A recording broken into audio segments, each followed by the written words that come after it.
The 10 minute show में आप सबका स्वागत है। तो आज हम करने वाले हैं द 10 मिनट शो की क्लास नंबर 1, जो कि हमारा भारत का संवैधानिक विकास रहने वाला है। ये पॉलिटी का सेक्शन रहने वाला है, ठीक है। तो हम 10 मिनट में इम्पॉर्टेंट कॉन्सेप्ट जो है क्लियर करेंगे। तो बिना देरी किए बढ़ते हैं आगे। तो सबसे पहले है हमारा भारत का संवैधानिक विकास। बताएंगे भारत का संवैधानिक विकास जो है वो 2 पार्ट में डिवाइड है। हमारा भारत का संवैधानिक विकास जो है वो 2 भाग में बांटा गया है। पहला है ईस्ट इंडिया कंपनी के अंतर्गत और दूसरा है ब्रिटिश क्राउन के अंतर्गत। तो ईस्ट इंडिया कंपनी के अंतर्गत देख लेते हैं क्या क्या था। रेगुलेटिंग एक्ट था हमारा 1773 का, यानी कि 1773 का। दूसरा था हमारा पिट्स इंडिया एक्ट 1784 का, 1784 का। तीसरा है हमारा चार्टर एक्ट 1793 का। फिर है चार्टर एक्ट 1813 का। फिर है चार्टर एक्ट 1833 का, 1833 का। फिर लास्ट जो चार्टर एक्ट है ईस्ट इंडिया कंपनी के अंतर्गत वो 1853 का हमारा चार्टर एक्ट है। अब बात करें ब्रिटिश क्राउन के अंतर्गत, तो ब्रिटिश क्राउन के अंतर्गत क्या क्या था।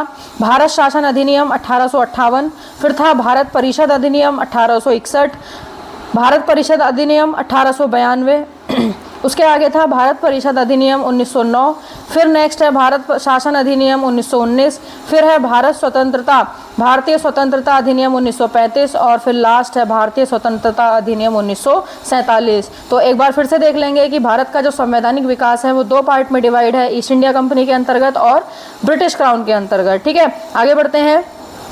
भारत के संवैधानिक विकास से कुछ जो है आपके क्वेश्चन है देखेंगे, इसमें हम 1 लाइनर के माध्यम से भी हम कंप्लीट करेंगे, तो बहुत ही अच्छे से हम पूरा कर लेंगे। देखते हैं, भारत का संविधान एक लंबी ऐतिहासिक यात्रा का परिणाम है, यानी कि बहुत लंबी यात्रा जो है तय करनी पड़ी थी संविधान बनाने के लिए भी। तो पहला पॉइंट है हमारा रेगुलेटिंग एक्ट 1773 के द्वारा सर्वोच्च न्यायालय की स्थापना कहाँ की गई थी। बताएंगे जो रेगुलेटिंग एक्ट था हमारा सबसे पहला वाला 1773 में, उसके द्वारा सुप्रीम कोर्ट की जो स्थापना थी वो कहाँ पर की गई थी।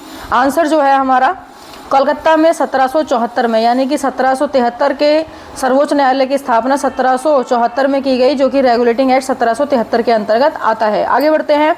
भारतीयों को भारत के प्रशासन में भाग लेने का अधिकार किस अधिनियम के द्वारा प्राप्त हुआ। बताएंगे तो आंसर है हमारा चार्टर एक्ट 1833 के द्वारा जो है भारतीयों को भारत के प्रशासन में भाग लेने का अधिकार प्राप्त हुआ था, ठीक है। अगला क्वेश्चन है हमारा, नेक्स्ट है भारतीय विधान परिषद को बजट पर बहस करने की शक्ति किस अधिनियम के द्वारा प्राप्त हुई। बहुत इंपॉर्टेंट और आपको बेहतरीन क्वेश्चन जो है हम देने वाले हैं। इससे आपका पॉलिटी का एक भी क्वेश्चन बाहर नहीं जाएगा इस सीरीज से। तो भारतीय विधान परिषद को बजट पर बहस करने के लिए शक्ति जो है कब दी गई।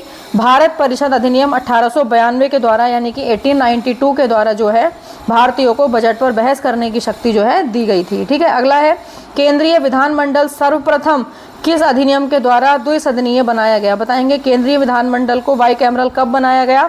तो आंसर है 1919 के भारत शासन अधिनियम के द्वारा जो है इसे द्विसदनीय बनाया गया था, ठीक है। अगला है हमारा भारत के राष्ट्रपति को अध्यादेश निर्गत करने की शक्ति मूलतः किस अधिनियम से प्राप्त है। भारत के राष्ट्रपति को ऑर्डिनेंस पास करने की शक्ति जो है वो कहाँ से प्राप्त है। तो भारत शासन अधिनियम 1935 से, भारत शासन अधिनियम 1935 से जो है वो प्राप्त है, ठीक है। आगे बढ़ते हैं। अंतरिम सरकार, बात करें अंतरिम सरकार जब बनी थी 1946 में, तो कौन से सदस्यों को कौन सा विभाग मिला था, एक टेबल के माध्यम से हम जानते हैं। तो सबसे पहले हैं हमारे पंडित जवाहरलाल नेहरू, राष्ट्रमंडल संबंधी तथा विदेशी मामले इनको मिले थे। दूसरा है सरदार वल्लभ भाई पटेल, सरदार वल्लभ भाई पटेल को गृह सूचना एवं प्रसारण मंत्रालय मिला था। फिर है डॉक्टर राजेंद्र प्रसाद को खाद्य एवं कृषि विभाग मिला था। फिर है जॉन मथाई को उद्योग एवं नागरिक आपूर्ति जो है विभाग मिला था आपका। फिर है जगजीवन राम को श्रम संबंधित विभाग मिला था। अगले हैं हमारे सरदार बलदेव सिंह को रक्षा मंत्रालय मिला था। क्या मिला था, रक्षा विभाग मिला था इनको, ठीक है। लियाकत अली खां को वित्त विभाग मिला था, यानी कि फाइनेंस जो है आपका लियाकत अली खां संभालते थे। और नेक्स्ट है हमारे सी राजगोपालाचारी को शिक्षा एवं कला का जो है विभाग मिला था। तो ये अंतरिम सरकार जब बनी थी वर्ष 1946 में, तो याद रखेंगे कि इन लोगों को कौन कौन से विभाग मिले थे। एग्जाम में 1 नंबर में क्वेश्चन जरूर पूछता है, ठीक है। आगे बढ़ते हैं। नेक्स्ट क्वेश्चन है केंद्र में द्वैत शासन व्यवस्था डायरकी सिस्टम जो है किस अधिनियम के द्वारा लागू की गई थी बताएंगे। केंद्र में डायरकी कब लगी, तो भारत शासन अधिनियम 1935 के द्वारा केंद्र में जो है डायरकी लग गई थी। ठीक है, अगला क्वेश्चन है, ब्रिटिश भारत में किस अधिनियम में संघीय शासन का प्रावधान था बताएंगे। ब्रिटिश भारत में किस अधिनियम में संघीय शासन का प्रावधान जो था, भारत शासन अधिनियम 1935 के द्वारा भी ये संघीय शासन का प्रावधान था। ठीक है, आगे बढ़ते हैं। नेक्स्ट है हमारे अगला क्वेश्चन है, भारत की संविधान सभा की पहली बैठक कब हुई थी बताएंगे। 9 दिसंबर 1946 को भारत की संविधान सभा की पहली बैठक हुई थी। भारतीय संविधान का प्रथम प्रारूप फर्स्ट ड्राफ्ट जो था सर BN राव के द्वारा तैयार किया गया था। मोस्ट इंपॉर्टेंट पॉइंट है, आप इसको याद रखेंगे।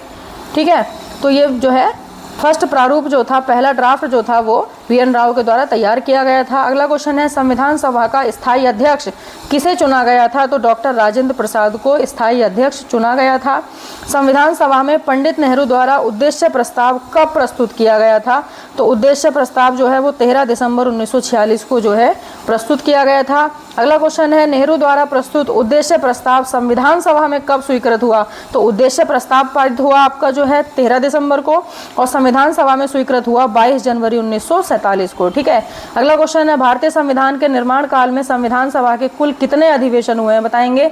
जब संविधान बना रहे थे तब संविधान सभा के कितने अधिवेशन हुए थे, मोस्ट इंपॉर्टेंट क्वेश्चन हैं सारे ही, तो 12 जो है अधिवेशन हुए थे।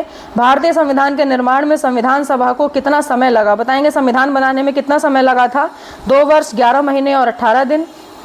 नेक्स्ट है हमारा, भारतीय संविधान सभा के संवैधानिक सलाहकार कौन थे। संविधान सलाहकार थे हमारे sir BN Rao. BN Rao ने जो है ड्राफ्ट भी जो है आपका तैयार किया था और संवैधानिक सलाहकार भी यही थे। अगला क्वेश्चन है, भारत की संविधान सभा ने वर्तमान रूप में राष्ट्रीय ध्वज को कब अपनाया बताएंगे। राष्ट्रीय ध्वज को कब अपनाया था, 22 जुलाई 1947 को। संविधान सभा की प्रथम बैठक की अध्यक्षता डॉक्टर सच्चिदानंद सिन्हा अस्थायी अध्यक्ष ने की थी, यानी कि जब पहले अध्यक्ष बने थे तो सच्चिदानंद सिन्हा को बनाया गया था क्योंकि ये बहुत बुजुर्ग थे और ये अस्थायी अध्यक्ष थे, लेकिन उसके बाद स्थायी बना दिया गया आपके डॉक्टर राजेंद्र प्रसाद को। ठीक है, आगे बढ़ते हैं। भारत का संविधान कब स्वीकार किया गया, तो 26 नवंबर 1949 को भारत का संविधान जो है स्वीकार किया गया। आप देख सकते हैं कितने मोस्ट इंपॉर्टेंट क्वेश्चन है। मेरी गारंटी है कि इस टॉपिक से आपको एक भी क्वेश्चन बाहर नहीं मिलेगा। किसी भी एग्जाम का आप देख लीजिए, वनडे एग्जाम में जो है सारे क्वेश्चन यहीं से मिलने वाले हैं। तो एक टॉपिक से हम एक जो है कंप्लीट करेंगे, एक टॉपिक के सारे क्वेश्चन हम करेंगे। ठीक है, 9 दिसंबर 1946 को अब संविधान सभा के बारे में बात करते हैं। संविधान सभा का क्या था, कॉन्स्टिट्यूंट असेंबली के बारे में बात करते हैं। 9 दिसंबर 1946 को संविधान सभा की प्रथम बैठक हुई, ठीक है, याद रखेंगे, जिसमें डॉक्टर सच्चिदानंद सिन्हा को अस्थायी अध्यक्ष यानी कि टेम्परेरी अध्यक्ष बनाया गया तथा 11 दिसंबर 1946 को डॉक्टर राजेंद्र प्रसाद को स्थायी अध्यक्ष चुना गया, यानी कि इनको परमानेंट जो है अध्यक्ष चुन लिया गया था। ठीक है, तो ये जो अस्थायी अध्यक्ष बने थे ये बुजुर्ग थे, सबसे बुजुर्ग को अस्थायी अध्यक्ष जो है बना लिया गया था। ठीक है, अगला है, संविधान निर्माण का प्रारंभ 13 दिसंबर 1946 को पंडित जवाहरलाल नेहरू द्वारा प्रस्तुत उद्देश्य प्रस्ताव से हुआ, यानी कि संविधान का जो निर्माण हुआ, संविधान बनाने की जो प्रक्रिया हुई वो सबसे पहले पंडित जवाहरलाल नेहरू ने जो है उद्देश्य प्रस्ताव पारित किया था 13 दिसंबर 1946 को, तब से जो है संविधान का बनना शुरू हुआ था। आगे बढ़ते हैं, जिसे 22 जनवरी 1947 को सर्वसम्मति से स्वीकार कर लिया गया, यानी कि 13 दिसंबर 1946 से लेकर के 22 जनवरी 1947 तक को सर्वसम्मति से स्वीकार कर लिया गया। आगे बढ़ते हैं, 26 नवंबर 1949 को भारतीय संविधान अंगीकृत किया गया, यानी कि अडॉप्ट किया गया, जबकि 26 जनवरी 1950 को इसे पूरी तरीके से लागू कर दिया गया। ठीक है, तो मोस्ट इंपॉर्टेंट पॉइंट रहने वाले हैं ये सब। आगे बढ़ते हैं, प्रमुख समितियां एवं उनके अध्यक्ष। संविधान की प्रमुख समितियों के अध्यक्ष देखते हैं। संघ शक्ति समिति के अध्यक्ष पंडित जवाहरलाल नेहरू, संघीय संविधान समिति के अध्यक्ष भी पंडित जवाहरलाल नेहरू थे। प्रांतीय संविधान समिति के अध्यक्ष जो है सरदार वल्लभ भाई पटेल थे। प्रारूप समिति के अध्यक्ष डॉक्टर भीमराव अम्बेडकर थे। मौलिक अधिकारों एवं अल्पसंख्यकों संबंधी परामर्श समिति के अध्यक्ष भी सरदार वल्लभ भाई पटेल थे। प्रक्रिया नियम समिति के अध्यक्ष डॉक्टर राजेंद्र प्रसाद रहे। राज्यों के लिए समिति के जो अध्यक्ष रहे वो पंडित जवाहरलाल नेहरू रहे और संचालन समिति के अध्यक्ष जो है वो डॉक्टर राजेंद्र प्रसाद रहे थे। ठीक है, आगे बढ़ते हैं। अखिल भारतीय संघ स्थापित करने का प्रावधान किस अधिनियम में किया गया था? बताएंगे किस अधिनियम में किया गया था? भारत शासन अधिनियम 1935 में। भारत के संविधान में केंद्र और राज्यों के मध्य किया गया शक्तियों का विभाजन भारत सरकार अधिनियम 1935 पर आधारित है। अगला है, एक निर्वाचन संविधान सभा द्वारा भारत के संविधान का निर्माण करने का प्रस्ताव किसके द्वारा दिया गया? तो ये क्रिप्स मिशन के द्वारा जो है संविधान का प्रस्ताव दिया गया था। अगला है, भारतीय संविधान सभा का गठन किसके अंतर्गत किया गया था? कैबिनेट मिशन 1946 के अंतर्गत जो है भारतीय संविधान सभा का गठन किया गया था। ठीक है, अगला क्वेश्चन है, कैबिनेट मिशन द्वारा प्रस्तुत योजना के अनुसार संविधान सभा में प्रांतों से प्रतिनिधियों का निर्वाचन किस अनुपात में था? यानी कि जो कैबिनेट मिशन के द्वारा योजना थी उसमें किस अनुपात में जो है प्रतिनिधि चुने गए थे? तो 10 लाख की जनसंख्या पर एक सदस्य जो था चुना गया था। ठीक है, भारतीय संविधान का निर्माण करने वाली संविधान सभा के सदस्यों का चुनाव किसके द्वारा किया गया था? तो विभिन्न प्रांतों की विधानसभाओं के द्वारा जो सदस्यों का चुनाव किया गया था। आगे बढ़ते हैं। 26 नवंबर 1949 को भारतीय संविधान किसके द्वारा अधिनियमित किया गया? बताएंगे संविधान सभा के द्वारा। अगला है, जनगण मन को भारत के राष्ट्रगान के रूप में कब अपनाया गया था? 24 जनवरी 1950 को। मोस्ट इंपॉर्टेंट डेट्स हैं सारी, आपको सारी डेट याद रखनी है। भारत सरकार द्वारा अशोक स्तंभ को राष्ट्रीय चिन्ह के रूप में कब अंगीकृत किया गया था? 26 जनवरी 1950 को अंगीकृत किया गया था। संविधान सभा की सलाहकार समिति के अध्यक्ष सरदार वल्लभ भाई पटेल थे। संविधान सभा की झंडा समिति के अध्यक्ष जो थे वो राजेंद्र प्रसाद थे। ठीक है, आगे बढ़ते हैं। Doctor B R. अम्बेडकर की अध्यक्षता में संविधान सभा की प्रारूप समिति में 6 अन्य सदस्य थे।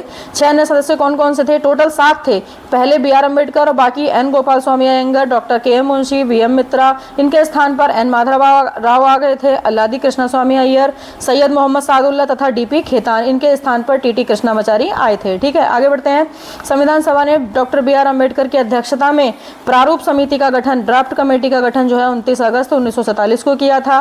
Doctor B R. अम्बेडकर का संविधान सभा में निर्वाचन किस प्रेसिडेंसी से हुआ था? तो बताएंगे बम्बई प्रेसिडेंसी से हुआ था। पहले बंगाल प्रेसिडेंसी से हुआ था 1946-47 में, लेकिन बंटवारे के बाद जो है बम्बई प्रेसिडेंसी से इनको दोबारा चुनाव लड़ना पड़ा था, तो बाद में इनका बम्बई प्रेसिडेंसी से जो है चयन हुआ था। ठीक है, कैसी लगी आपको वीडियो जरूर बताएंगे। 10 मिनट में हमने देखिए बहुत ही मोस्ट इंपॉर्टेंट कॉन्सेप्ट जो है कंप्लीट कर लिया है।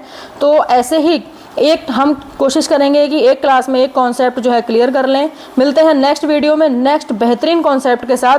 तब तक के लिए धन्यवाद। ध्यान रखें अपना। Take care, bye bye.